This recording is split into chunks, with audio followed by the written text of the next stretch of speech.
రైతాంగం ఇబ్బందులు ఎదుర్కొంటున్న వేళ రాజకీయాలను పక్కన పెట్టి ప్రభుత్వ రైతులను వెంటనే ఆదుకోవాలని మాజీ మంత్రి కోరారు.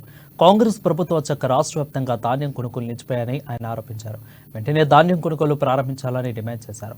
నిన్న కామారెడ్డి జిల్లాలో రైతులు రోడ్డెక్కి నిరసన తెలిపారని, అయినా ప్రభుత్వం నుంచి ఎలాంటి స్పందన రాలేదని అన్నారు. కొన్ని చోట్ల కొనుగోలు ప్రారంభమైనా తరుగు పేరుతో రైతులకు అన్యాయం చేస్తున్నారని ధ్వజమెత్తారు. ఇక తరుగు పేరుతో రైతులను ఇబ్బందులు పెట్టే ప్రయత్నం చేయవద్దని హెచ్చరించారు.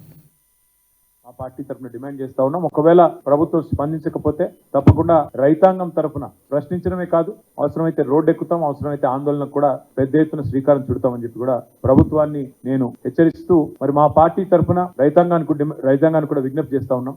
మీరెవరూ ఆందోళన పడాల్సిన అవసరం లేదు. మీ తరఫున కేసీఆర్ గారు, బీఆర్ఎస్ పార్టీ యంత్రాంగం మొత్తం ఉంది. మీరు ఎక్కడికి పిలిచినా వస్తాం, మీరు ఎప్పుడు పిలిచినా వస్తాం. మీరు మీ పక్షాన మీకు న్యాయం జరిగేంత వరకు, క్వింటాల్కు 500 రూపాయల బోనస్ ఇస్తాని బోగస్ మాటలు చెప్పిన ఈ ప్రభుత్వం దిగొచ్చేంత వరకు, మీకు న్యాయం చేసేంత వరకు మీ తరఫున ఉంటాం. మీకు రుణమాఫీ జరిగేంత వరకు మీతో ఉంటాం. మీకు బోనస్ వచ్చేంత వరకు మీతో ఉంటాం. మీ తడిసిన ధాన్యాన్ని కొనుగోలు ప్రతి గింజ దాకా కొనుగోలు చేసేదాకా కూడా వదిలిపెట్టం. కొనుగోలు కేంద్రాల్లో ఈ ప్రక్రియ వేగవంతం అయ్యేదాకా కూడా వదిలిపెట్టం. ప్రజల తరఫున, రైతుల తరఫున మేము మీ పక్షాన నిలబడి మాట్లాడుతూనే ఉంటామని చెప్పి కూడా విజ్ఞప్తి చేస్తూ, ఎవరు అధైర్యపడవద్దని, ఎవరు కూడా మరి